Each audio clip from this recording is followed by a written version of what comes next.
Eu quero saudar a toda essa igreja que está reunida hoje aqui com a graça e a paz do Senhor Jesus. Amém. E dizer, logicamente, da minha alegria de voltar aqui e de estar com o privilégio de ser levantado diante da Assembleia dos Santos para ministrar a palavra. Vocês podem ter certeza que ninguém merece, mas Jesus Cristo nos dá esse privilégio. Portanto, eu aceitei. Enquanto eu viver, eu quero viver para entregar essa palavra. Portanto, vamos começar a trabalhar. Começamos hoje o nosso louvor, a nossa adoração, e está tudo indo tão bem diante do nosso Pai. Quando nós começamos o culto, nós invadimos um culto que existe por toda a eternidade. Deus está sendo adorado. Ele criou seres que o adoram. Querubins, serafins, anjos e arcanjos e toda uma pleiade celestial. E quando nós começamos, nós invadimos esse culto e adoramos ali. E quando saímos, o culto continua. Então é lá que nós estamos. Mas eu quero convidar os irmãos para abrirem a palavra no livro de Juízes, no capítulo 5. Vamos falar de uma mulher que pode ser você. E eu gostaria de ler um pouquinho mais, no versículo 11.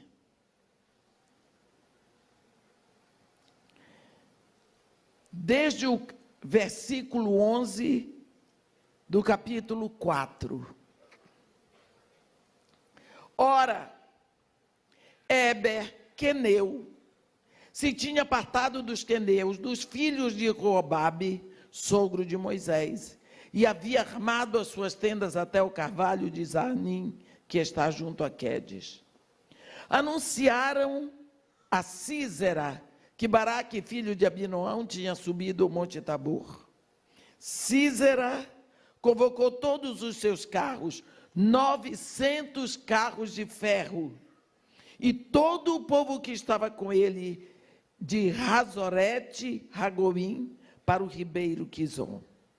Então disse Débora a Baraque: dispõe-te, porque este é o dia em que o Senhor entregou a Sísera nas tuas mãos. Porventura o Senhor não saiu diante de ti? Baraque, pois, desceu ao monte Tabor, e 10.000 homens após ele. E o Senhor derrotou a Sísera e todos os seus carros e a todo o seu exército a fio de espada diante de Baraque. E Sísera saltou do carro e fugiu a pé. Mas Baraque perseguiu os carros e o exército até Razorete e Ragoim, e todo o exército de Sísera caiu a fio de espada, sem escapar nem sequer um. Porém Sísera fugiu a pé para a tenda de Jael, mulher de Éber, queneu, porquanto havia paz entre Jabim, rei de Razor, e a casa de Éber, queneu. Saindo Jael ao encontro de Sísera, disse-lhe: entra, Senhor meu, entra na minha tenda, não temas. Retirou-se para a sua tenda e ela pôs sobre ele uma coberta. Então lhe disse: dá-me, peço-te, de beber um pouco de água, porque tenho sede. Ela abriu um odre de leite e deu-lhe de beber e o cobriu. E ele lhe disse: põe-te à porta da tenda, e há de ser que se vier alguém e te perguntar: há aqui alguém? Responde: não.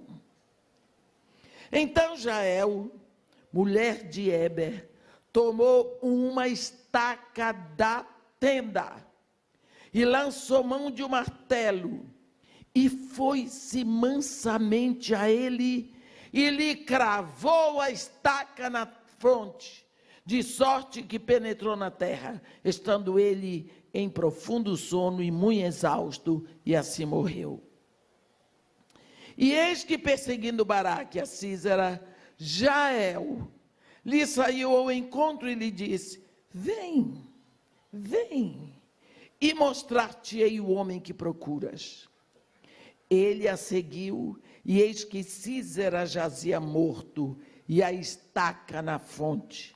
Assim Deus naquele dia humilhou a Jabim, rei de Canaã, diante dos filhos de Israel. E cada vez mais a mão dos filhos de Israel prevalecia contra Jabim, o rei de Canaã, até que os terminaram. Amém. Vamos lembrar um pouquinho desse quadro. Nós vemos Deus fazer aliança com Abraão no capítulo 15 de Gênesis. Mas no capítulo 24 de Êxodo, Deus faz uma aliança com Israel, e Israel com Deus. Porque na aliança de Deus com Abraão, Deus entra com tudo. Você vê, Abraão estava dormindo, Deus entra com tudo, ele promete, ele vai cumprir. Abraão não promete nada.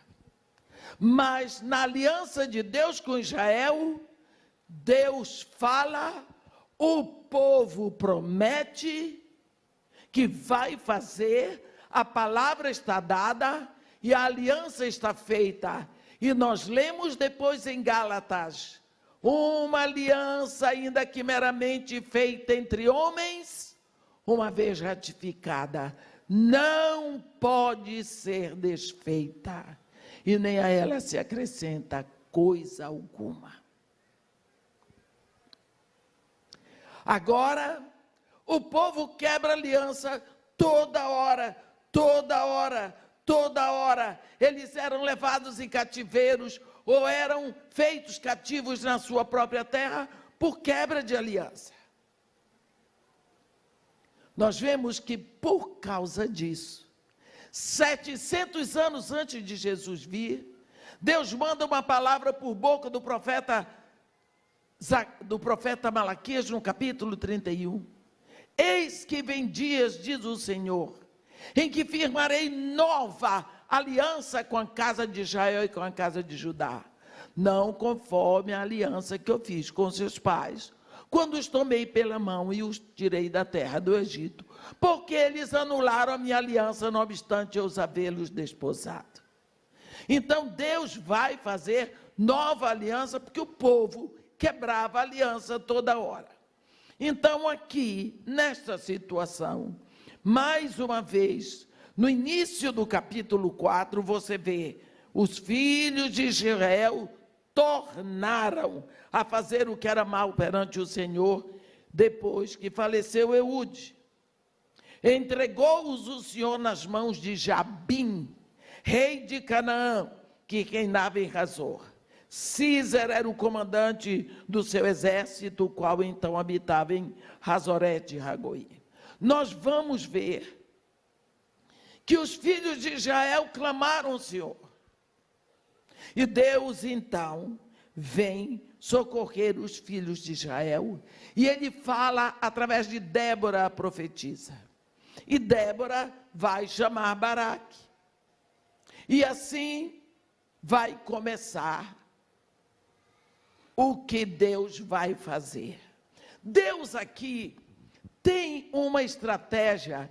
Eu sou apaixonada pelas estratégias que Deus faz, porque cada guerra ele usa uma coisa. Olha o que ele vai fazer aqui. Chega Sísera contra os filhos de Israel. Ele põe, digamos que aqui é o ribeiro Quizon. Sísera era o general poderoso de Canaã. Ele era o homem mais temido, um exército espetacular. Era o exército do momento. Císera tinha 900 carros de ferro, está escrito aqui, capítulo 4, versículo 13. Você sabe o que significavam carros de ferro naquela época? 900 tanques de guerra. Sabe o que Israel tinha? Deus.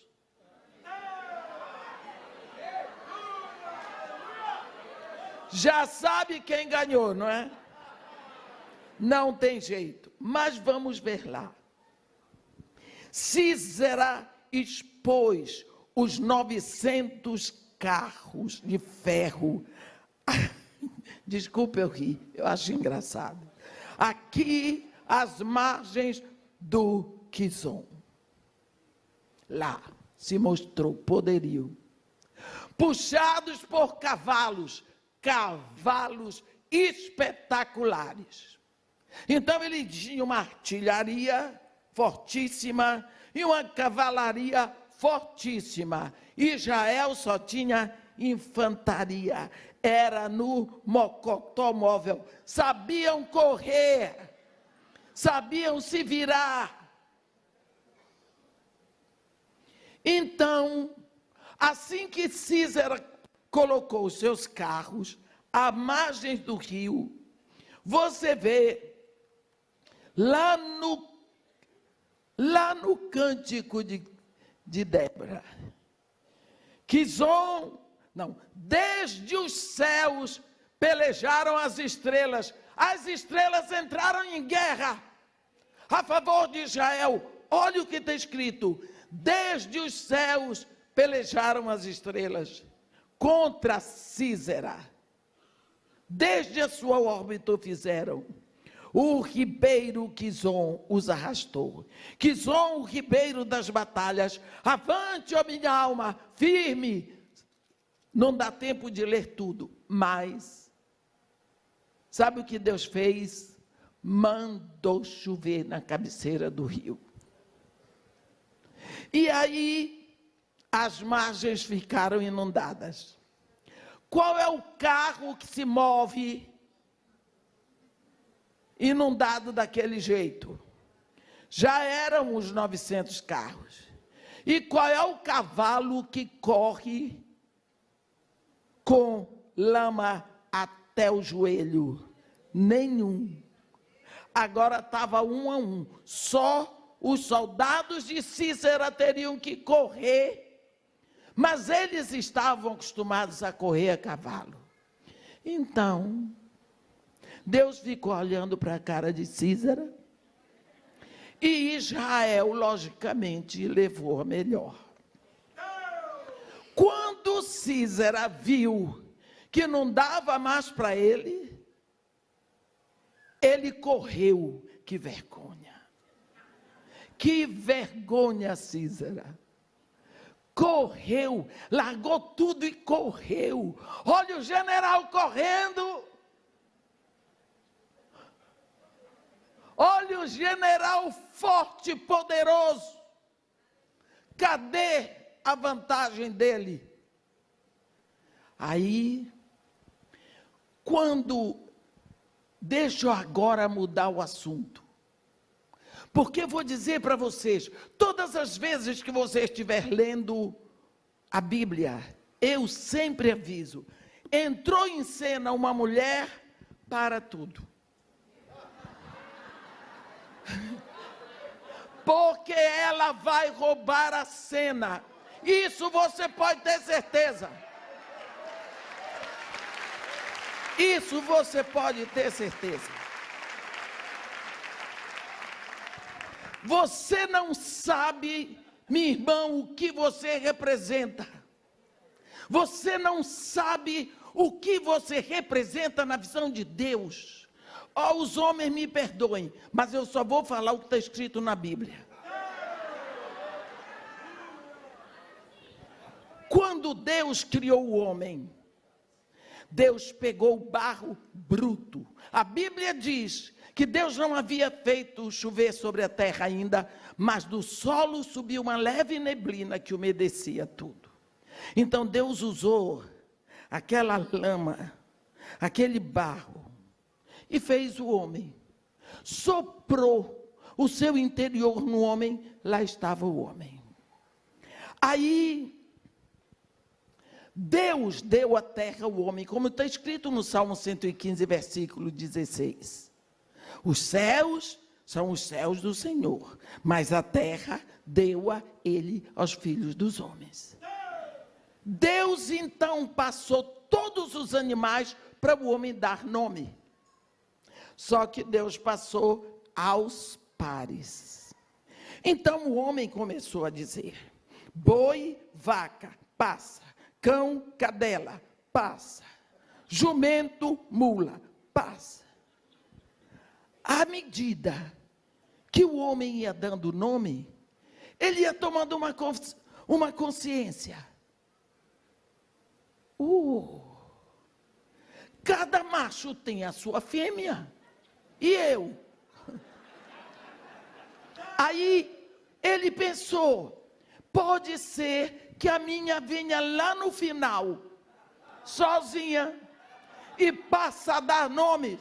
Só que a Bíblia diz: mas para o homem não se achava uma ajudadora que lhe fosse idônea. Pronto. Tadinho de Adão. Acabou. E eu? Cadê minha fêmea? Até o macaco tem sua macaca, e eu? E Deus, que sempre supre a necessidade e não a vaidade. Deus olha aquilo e Deus diz: não. O primeiro não da Bíblia. Não é bom que o homem esteja só. Eu repeti isso tanto para o meu filho. Foi Deus que disse: far-lhe-ei uma ajudadora que lhe seja idônea. Está vendo? Far-lhe-ei. Agora eu queria que vocês imaginassem esse momento. Se Deus fez o homem do barro da terra e deu toda a terra para o homem, agora o homem clama e sofre e deseja a mulher. Quem é que está clamando aos céus pela vinda da mulher? É toda a terra representada naquele homem. Olhe o que foi preciso para que Deus mandasse você. O planeta gritou, o planeta gemeu, o planeta precisou. E Deus diz: far-lhe-ei uma ajudadora que lhe seja idônea. Aí Deus vai fazer a mulher. Do barro bruto, negativo. Não, mulher é mulher, graças a Deus. Homem, do barro bruto. Mulher, diferente. Então Deus toma uma providência. Fez o homem dormir. Diga aleluia. Você já pensou o homem acordado? E Deus fazendo a mulher? E o homem dando sugestão? Primeira sugestão: pastor Aline, você não ia cantar. Nem eu ia pregar. Porque o homem ia dizer: não bota a boca, senhor.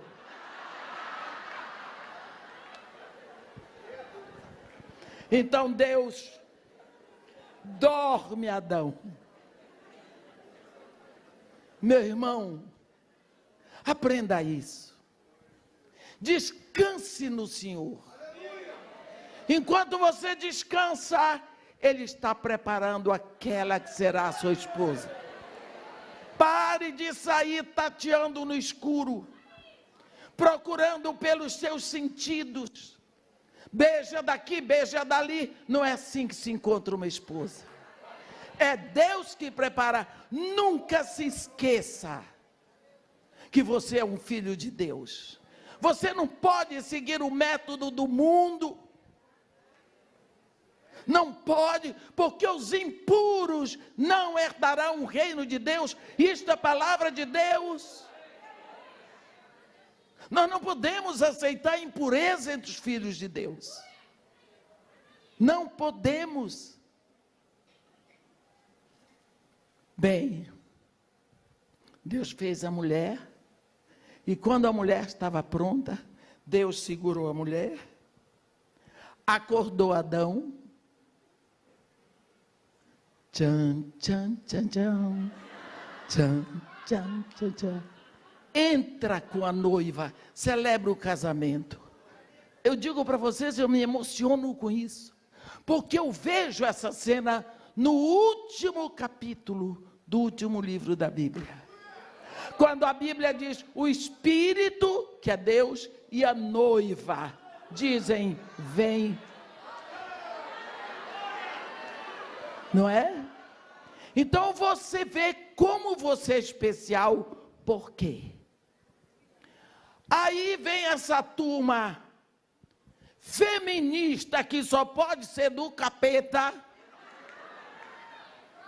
porque a mulher tem que ser empoderada, porque a mulher isso. Minha irmã, eu vou lhe dizer uma coisa, Deus soprou vida no homem, mas não soprou na mulher. Deus não soprou vida na mulher, soprou a vida na mulher. A mulher recebe a vida através do homem. A mulher recebeu a vida através da costela do homem. Adão, para ter uma noiva, cooperou com uma costela. Mas Jesus, para ter a sua noiva, entregou a vida toda. Só que o homem sempre vai representar Cristo, e a mulher sempre vai representar a igreja. A igreja não tem vida em si, ela recebe a vida que vem de Cristo. Portanto, nós vamos ver que todas as vezes que entra uma mulher em cena, feche a Bíblia, vá buscar um copo d'água, desligue o mafioso, que é o celular,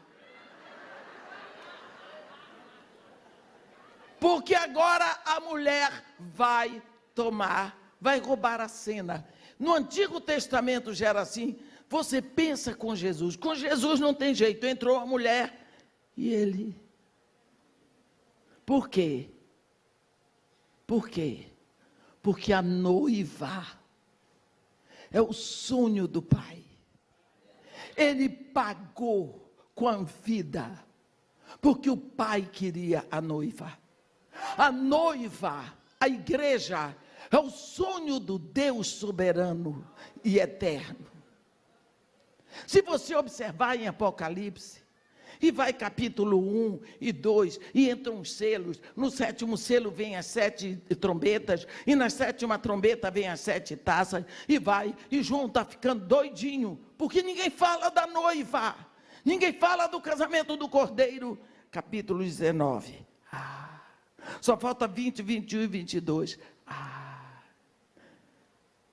é o casamento, são as bodas. João fica tão perplexo, tão feliz. É o capítulo que é o assunto precedido por 4 aleluias. Você não vê isso em canto nenhum. João ficou tão impressionado, tão feliz, tão emocionado, que ele pagou um mico. Lembra que o anjo disse para ele, João, bem-aventurados todos os que são convidados para a ceia das bodas do Cordeiro. E essas são as verdadeiras palavras de Deus. E João diz assim, prostrei-me diante dele para adorá-lo. Um judeu sabe que não pode fazer isso.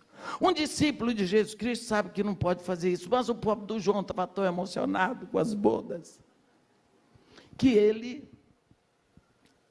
me disse, vê, Não faças isso. Sou conservo teu. Adora a Deus. Porque o testemunho de Jesus é o espírito da profecia. Mas João, de tão emocionado, porque as bodas do Cordeiro, tudo que Deus fez, tudo que Deus sonhou, tudo que Deus deseja, é a igreja. É a igreja. Nós precisamos nos alegrar em sermos igreja. É preciso que haja um clamor e uma alegria muito mais tão exuberante para dizermos não para o inferno. Eu sou igreja de Jesus Cristo. Mas nós vemos às vezes uma igreja tão indiferente, uma noiva tão balofa em cima do muro. Onde já se viu? Onde já se viu? Irmã, a senhora tem coragem? Que quarta-feira eu vou para Londres.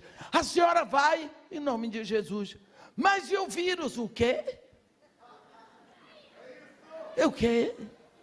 O povo está apavorado. Estão me ligando para saber se esse vírus é aquele do capítulo 19 de Apocalipse. Nem tem coragem de ler o capítulo. Aqueles querubins infernais, eles são soltos do abismo só por 5 meses, só vão atacar aqueles que não têm o selo de Deus sobre a fronte, e não vão matar ninguém, é ordem, eles vão atormentar. Mas tem muita gente atormentada pelo corona. Ninguém vê e não tem coragem de ler a Bíblia. Entra Jael, e Jael.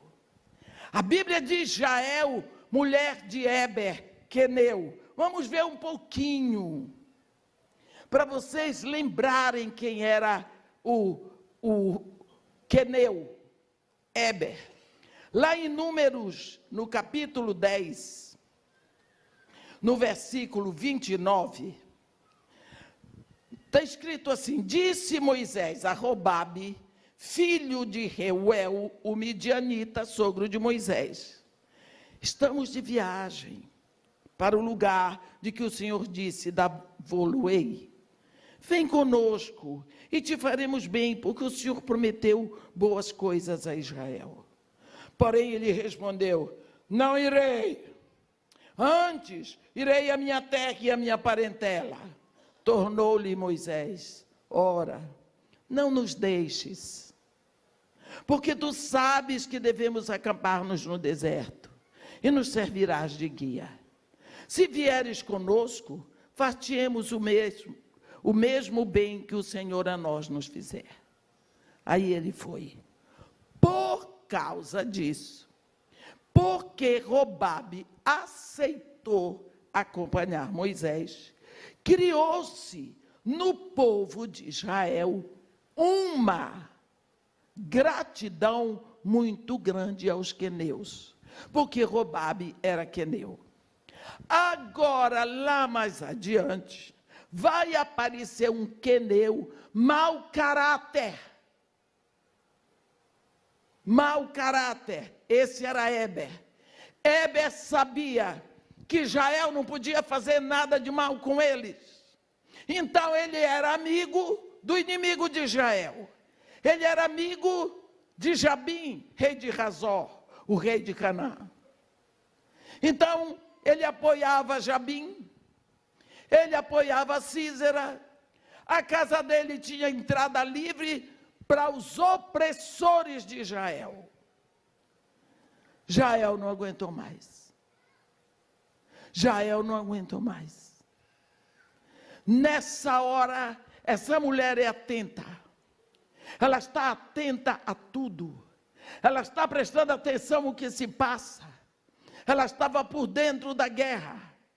Ela viu que o exército de Císera estava perdendo. E ela estava feliz com aquilo, porque ela desejava aquele momento. Ela não aguentava mais ver Israel sofrer. E foi aí que ela ficou atenta. Quando ela viu Císera correndo de medo, correndo pela vida dele, ela entra em cena. Daquele jeito que Deus fez a mulher. Quando que ela fala, doce, parecia um flautim. Olha, ela vira para Císera e diz para ele: entra, Senhor meu. Só uma mulher sabe fazer isso. Mulher, você sabe, né, minha irmã? Você sabe botar o pescoço na posição certa. Você sabe fechar o olho.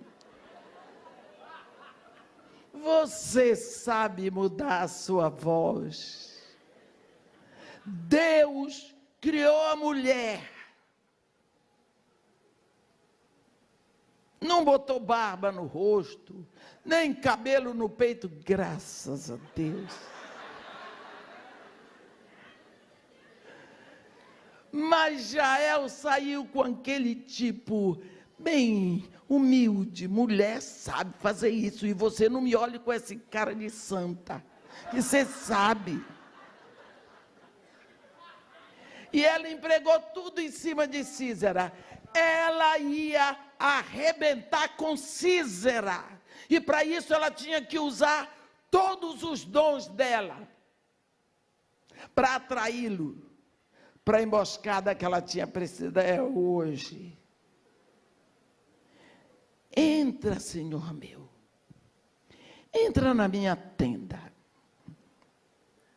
Não temas.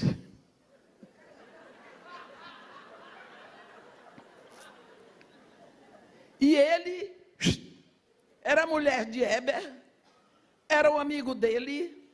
Estando na tenda de Jael, ele estava em casa, porque a Bíblia diz que havia paz entre Éber e o rei de Razor. Então Císera tinha entrado ali à vontade. Então ele se sentiu à vontade. Retirou-se para a sua tenda e ela pôs sobre ele uma coberta, protegeu. Ele disse: dá-me, peço-te de beber um pouco d'água, porque tenho sede. Ela abriu um odre de leite e deu-lhe de beber e o cobriu. Muitas pessoas não entendem isso. Eu morei no Iraque 3 anos e 6 meses no Kuwait. Lá, você compra com o preço de 1 litro de água de beber, 3 de gasolina pura, da melhor. Porque as pessoas cavam para encontrar água e encontram petróleo. Então, a água lá é muito rara. Então, uma forma de você dar as boas-vindas, não é dizendo, fique à vontade, é dando um copo d'água. Quando você entra numa loja mais refinada, eles trazem uma bandeja. Você vai chegando na porta, eles vêm com uma bandeja, um copo e despejam água no copo para você.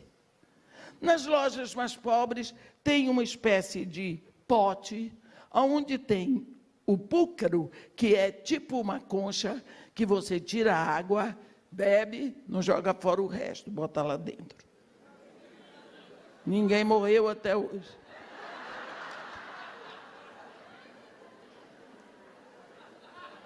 Então, oferecer água para alguém que chega é dar boas-vindas. Só fazendo um parênteses, vocês lembram de Simão, da casa de Simão, quando Jesus entrou na casa dele? Aquele fariseu que convidou Jesus para o jantar só para dar uma pesquisada em Jesus mais de perto. Quando Jesus se senta à mesa, que que vem aquela mulher pecadora e começa a chorar nos pés de Jesus. E Jesus deixou. E Simão estava lá pensando, tá vendo que não é profeta coisa nenhuma? Porque se fosse profeta, saberia que essa que está tocando nele é uma pecadora da rua. Isto não é profeta coisa nenhuma. Jesus, então, contou para ele aquela história e perguntou qual era o mais devedor. Lembra disso? Aí ele diz, aquele que devia mais. Pois eu quero te dizer, Simão, eu entrei na tua casa, tu não me deste um beijo. Eu digo, eu não entendo. Se Jesus entra na minha casa e eu soubesse que era ele, eu ia dar tanto beijo que ele ia correr.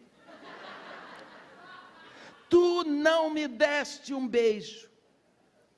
Tu não me deste água. Não, pode deixar, eu sou assim, sem jeito, eu não fiz teologia.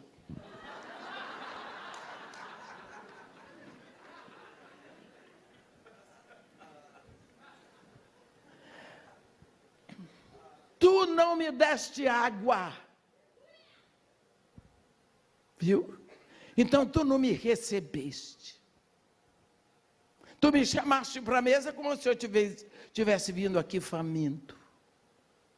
Então, água é sinal de boas-vindas. Císara entra e quer ser honrado com boas-vindas. Dá-me de beber, peço-te. Um pouco d'água porque tenho sede. Ela pensou, a água já era. Ela abriu um odre de leite, deu para ele de beber, e ele estava tão cansado, e ela cobriu. Dorme.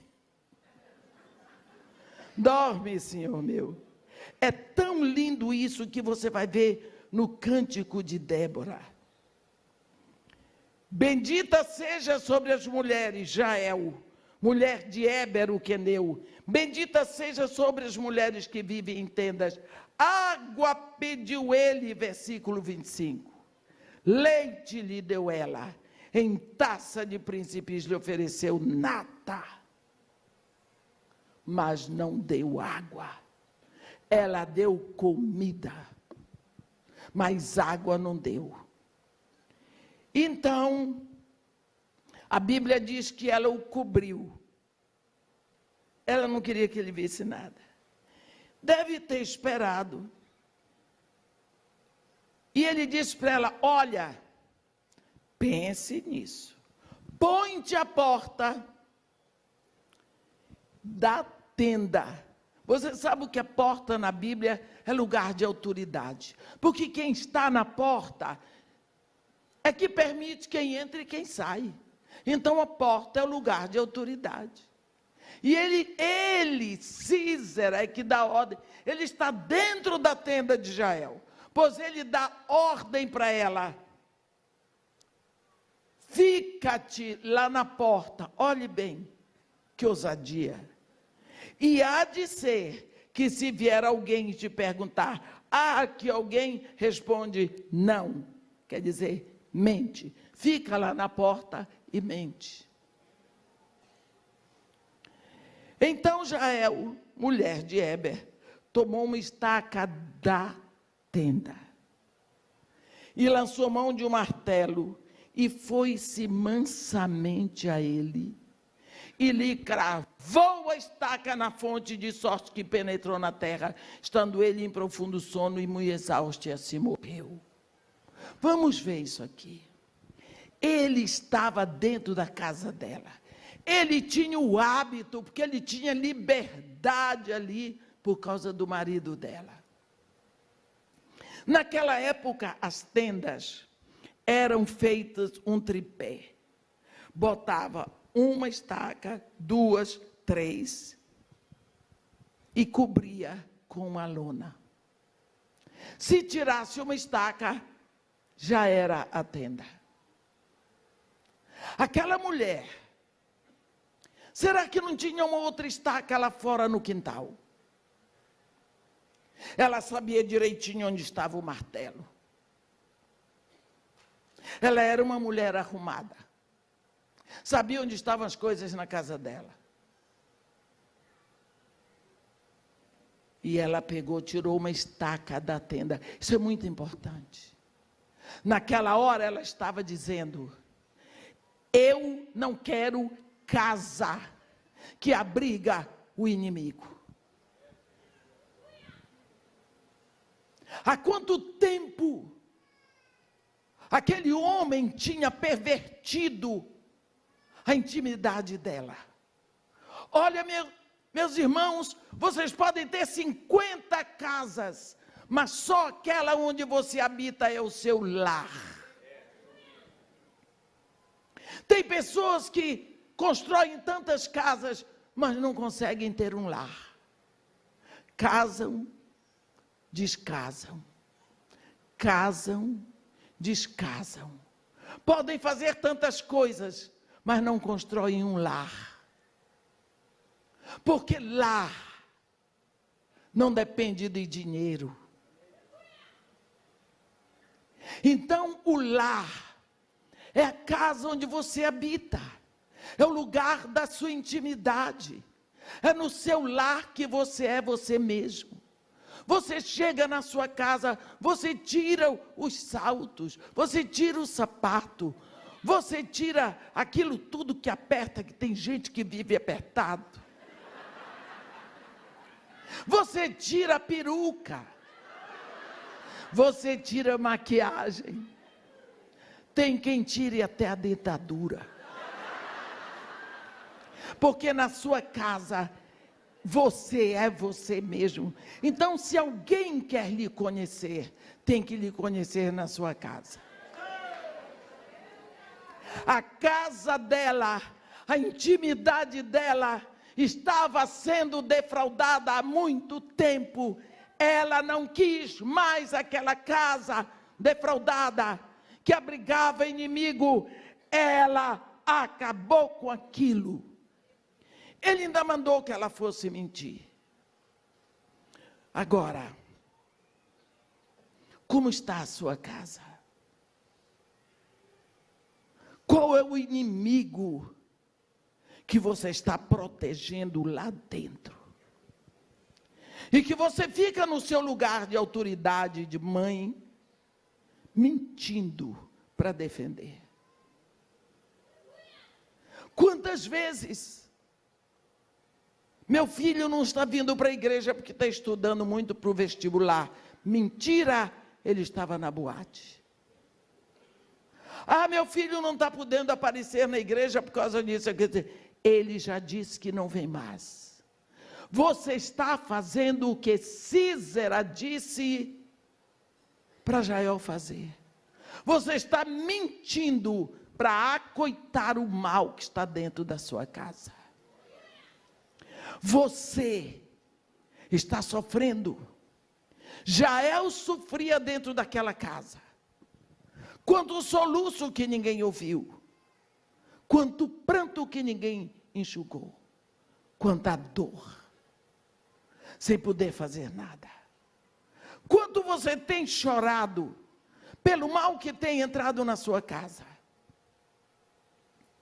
Lembra de uma parábola que Jesus contou?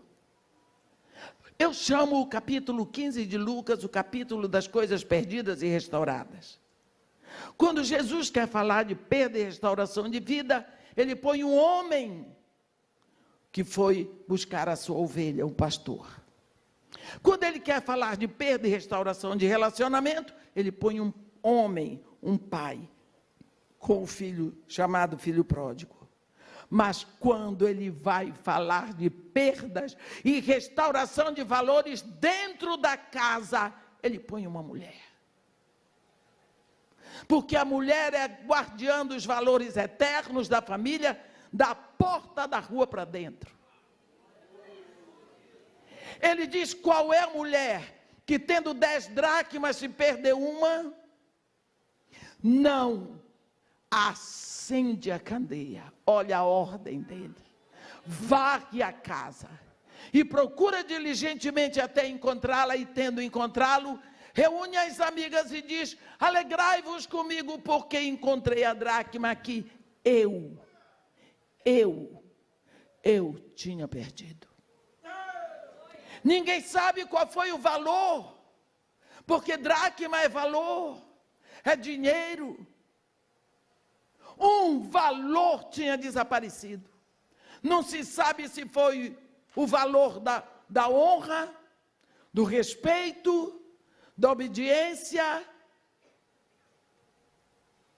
da pureza. Ninguém sabe qual foi o valor que foi perdido dentro daquela casa, mas foi perdido um valor. Primeira coisa que a mulher pensou na história de Jesus: se um valor me é perdido dentro da minha casa, é porque minha casa está no escuro. Acendeu a candeia. A Bíblia diz: lâmpada para os meus pés, luz para o meu caminho, a tua palavra. Precisa trazer a luz da palavra dentro da casa. Lá em Deuteronômio 6, no versículo 6, Deus diz: estas palavras que hoje eu te ordeno estarão no teu coração, e tu as inculcarás a teus filhos, e delas falarás, assentado na tua casa, e andando pelo caminho, e ao deitar-te, e ao levantar-te. Ei, está acontecendo isso na sua casa?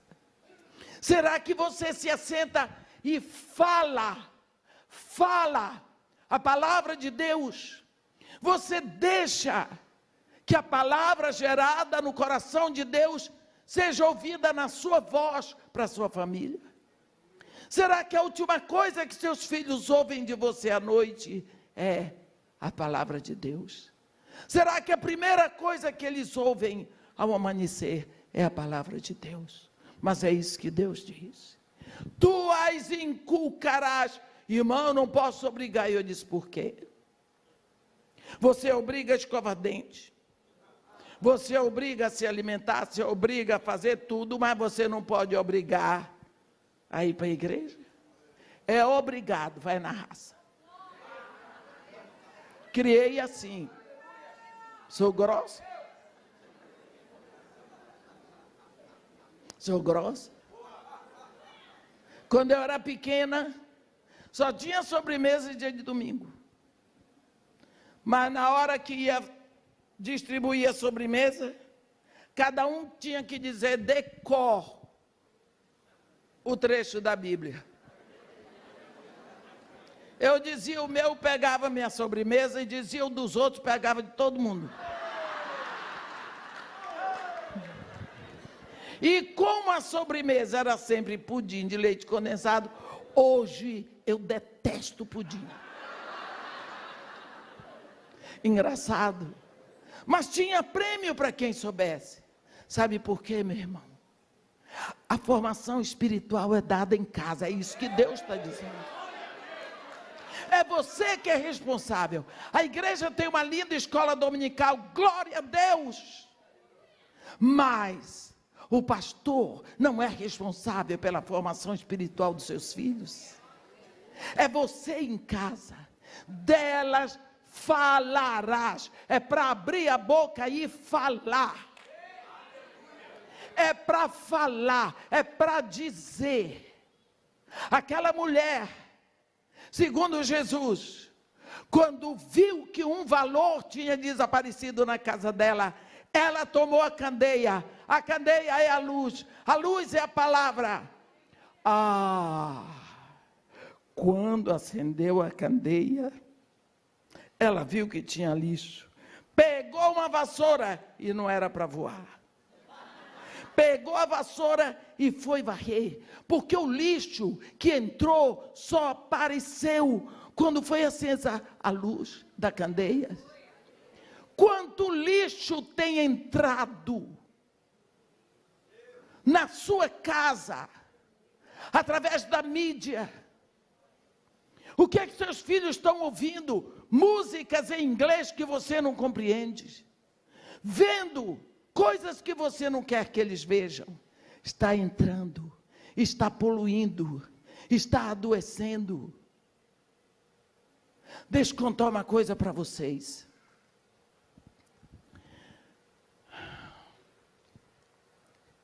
Vou falar.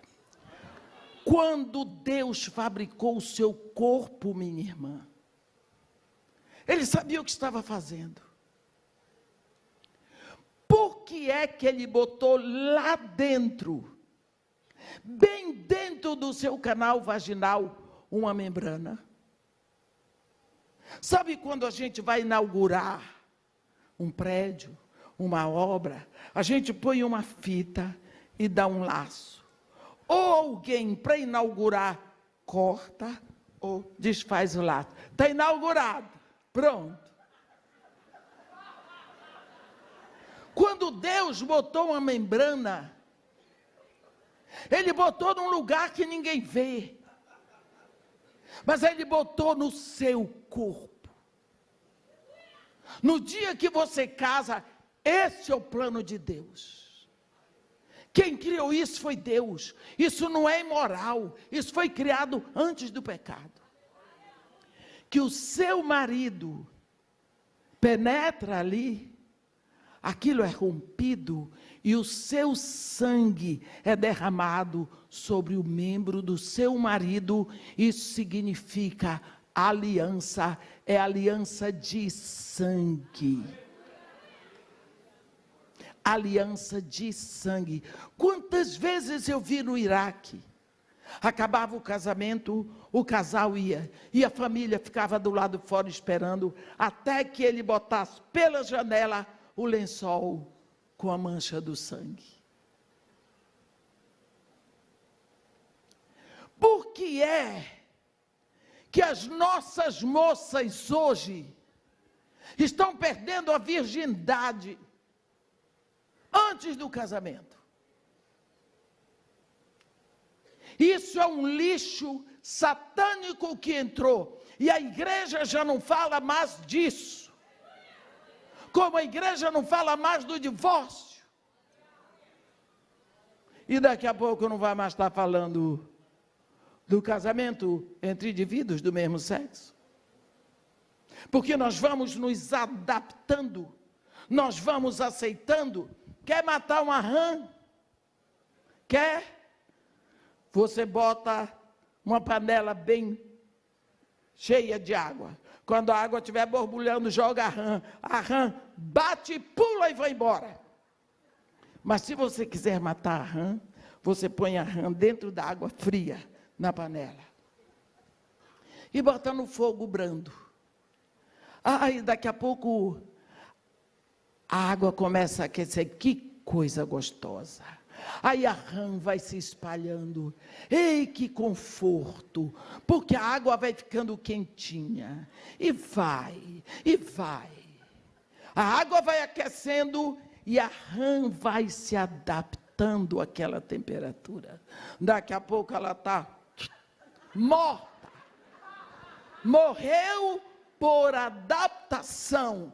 Nós estamos morrendo no pecado por adaptação. Quando o apóstolo Paulo nos diz, no capítulo 12 de Romanos, não vos conformeis, não vos adapteis, não andeis em conformidade com este mundo, pelo contrário, sede transformados ou transfigurados pela renovação das vossas mentes. Jael viu o lixo entrar na casa dela, viu o mal permanecer na casa dela, e ela esperou o momento certo para acabar com aquilo, e na hora certa ela acabou com o caminho do mal, ela acabou com aquela tenda que servia para abrigar o inimigo. Como é que está a sua tenda? Como é que está a sua casa? Será que você está aceitando o mal que entra? A desonra, a malcriação, a indiferença dos filhos. Filhos que já entram em casa, pegam um prato de comida e levam para o quarto e fecham a porta. E você tem que bater na porta do filho. Eu bater na porta do meu filho dentro da minha casa, pedir licença para entrar, me desculpe. A casa é o nosso lar. O que existe lá dentro que eu, como mãe, não posso ver? Ah, mas é privacidade dele. Vá na psicologia moderna.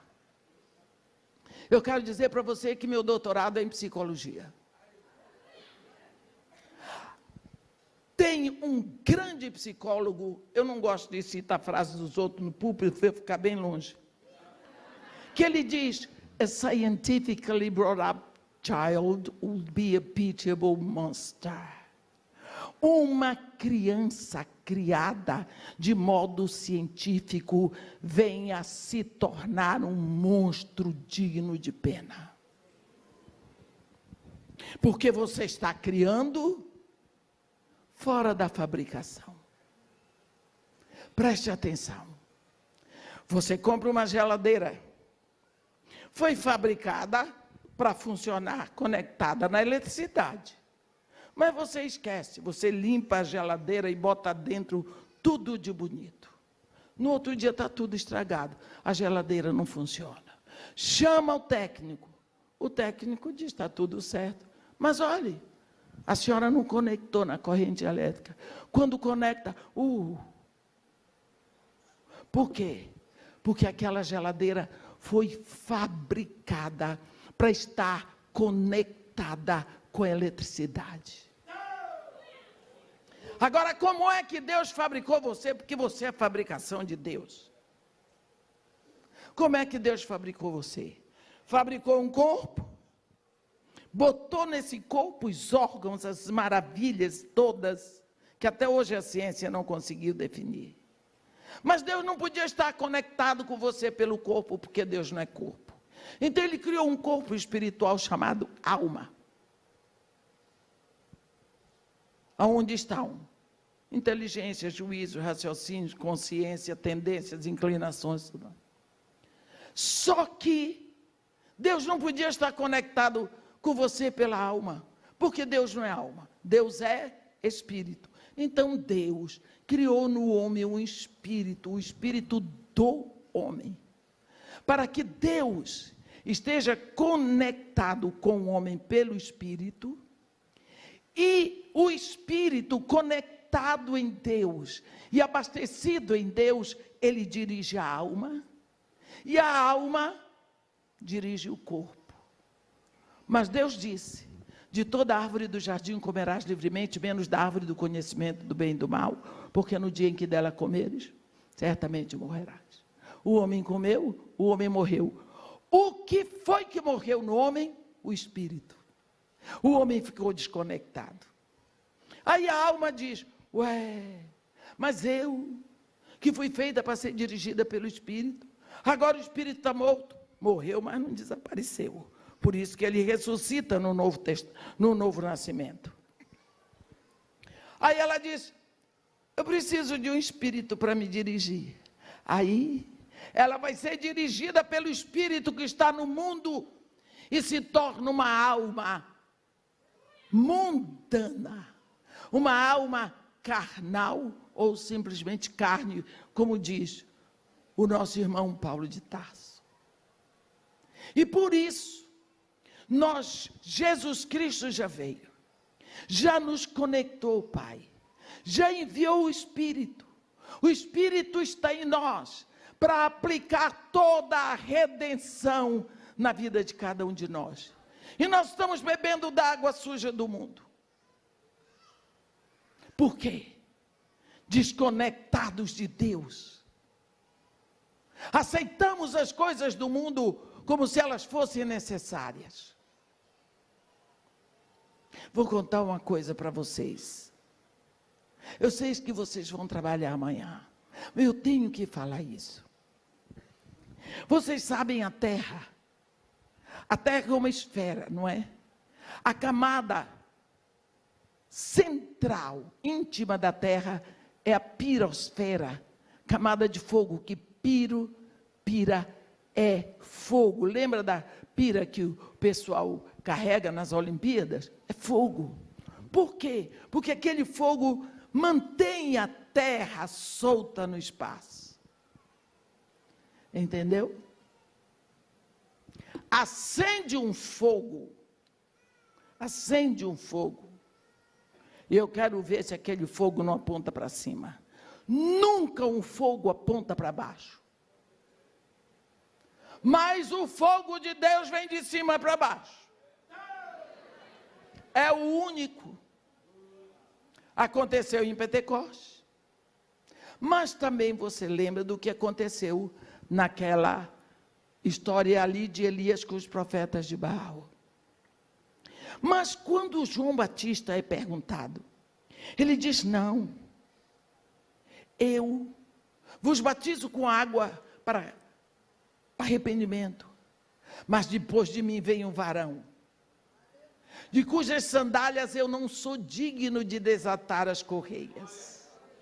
Ele vos batizará com o fogo e com o Espírito Santo.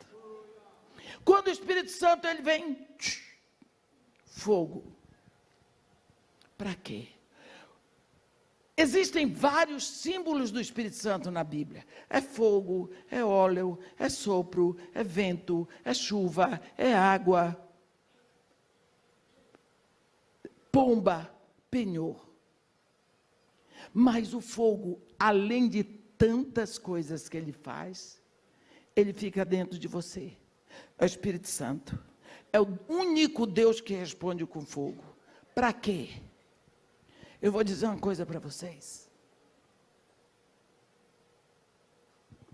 Ele vai tornando você mais leve. Ele vai arrebatando você deste mundo. Sabe quando você vai saindo num avião, que você está na janela, que daqui a pouco o avião decola e você começa a ver tudo tão pequeno lá embaixo. Você começa a olhar para as coisas do mundo e considerá-las tão sem valor. Não tem valor. Não tem mais valor. Mas, irmã, não será por causa da sua idade? Não. Porque para mim eu digo as coisas, o povo diz, é porque ela é velha. Está escrito na Bíblia, o Espírito Santo não é velho. Você começa a olhar para as coisas deste mundo e achar tão ridículas.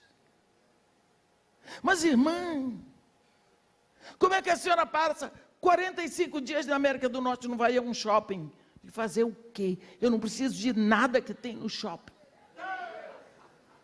Eu não preciso. Eu começo a ver as coisas tão sem sentido e às vezes tão vergonhosas. Tão vergonhosas. Eu vivo no meio de pessoas que eu tenho que dar comida, que eu tenho que dar remédio, que eu tenho que dar roupa. Eu sei quanto custa o quilo do feijão, do arroz, o preço do óleo, da farinha de trigo, do leite, do Nescau, eu sei. Como que eu vou pegar o dinheiro e gastar para comprar mais sapato? Mas eu não sou uma centopeia. Eu tenho um par de pés, graças a Deus.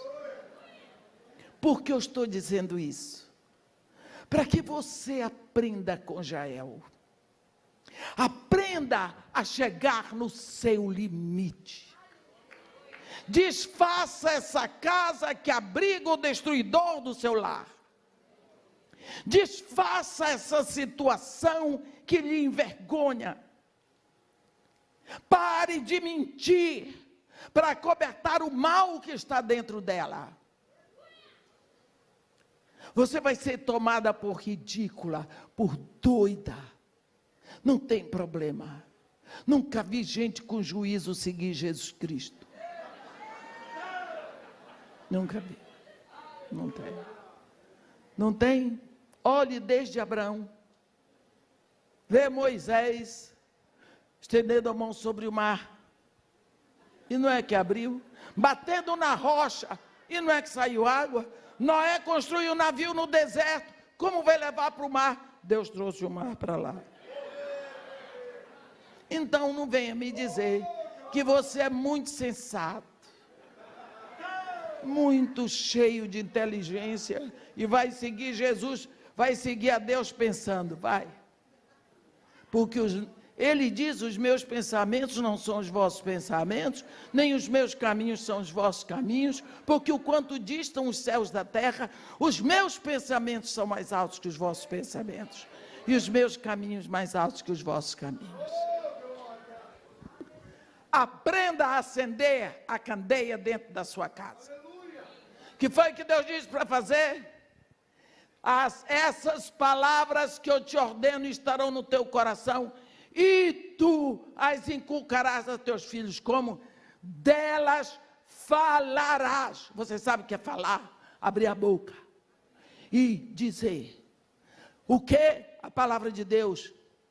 Mas, irmã, as paredes vão ouvir. Se for a palavra de Deus, a parede ouve. O mar se cala.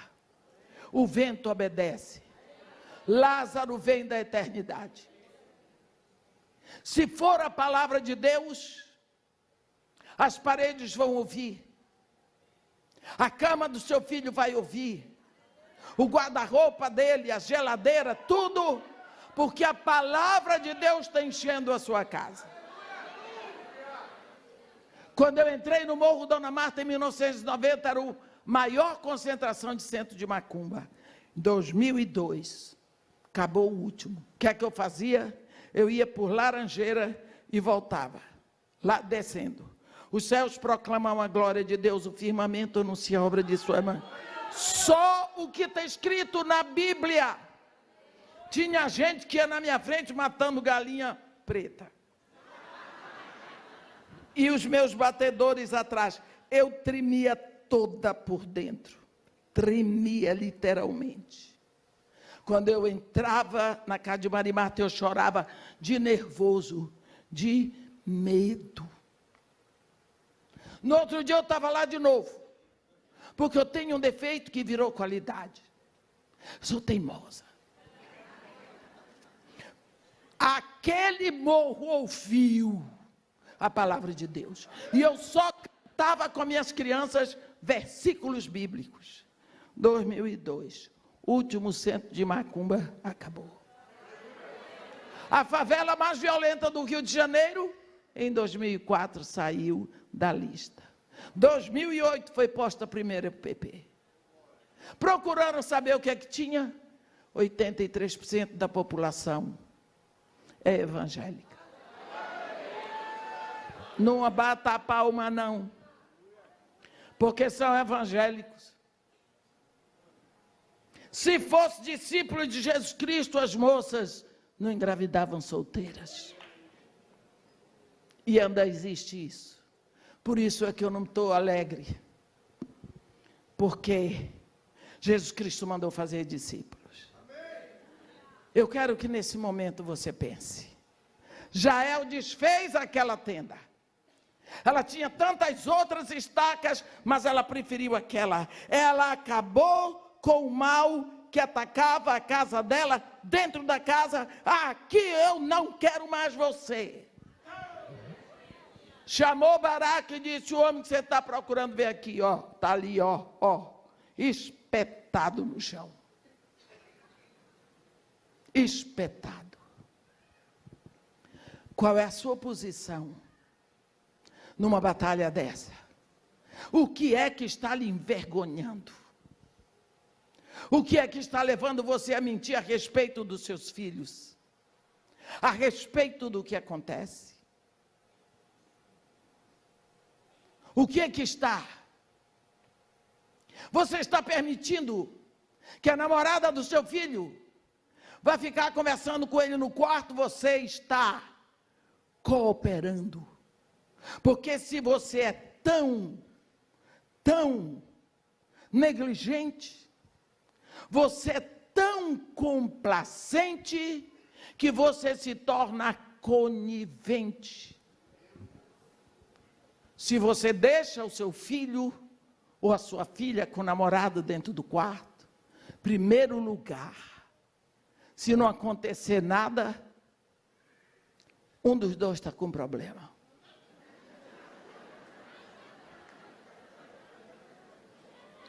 Você sabe o que pode acontecer.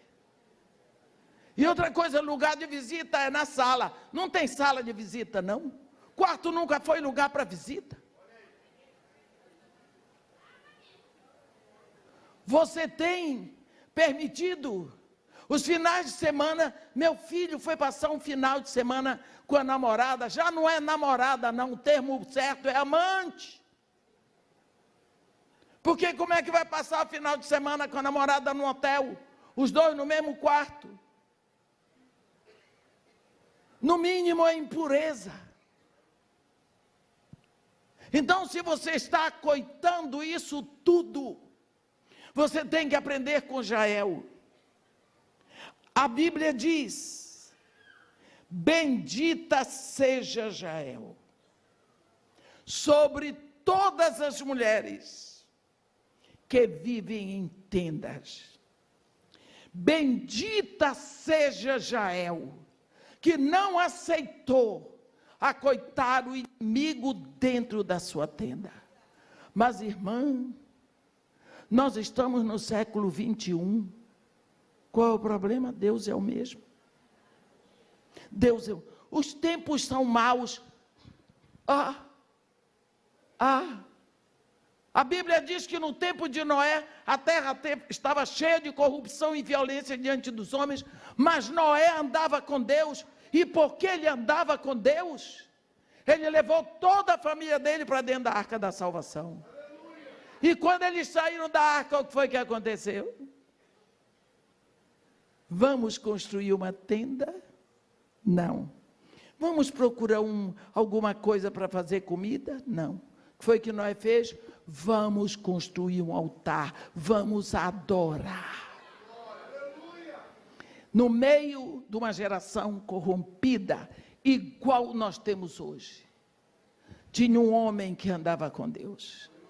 E porque ele andava com Deus, toda a sua família foi salva. O que eu lhe desejo é que você tome atitude, pense. É o que Deus está requerendo de você. Deus podia ter trazido você muito antes, mas fez de você mulher, para a igreja do século 21. Assuma a sua posição de dona de casa. Grite, fale alto a palavra de Deus, proclame a glória de Deus, faça da sua família um cântico de louvor a Deus.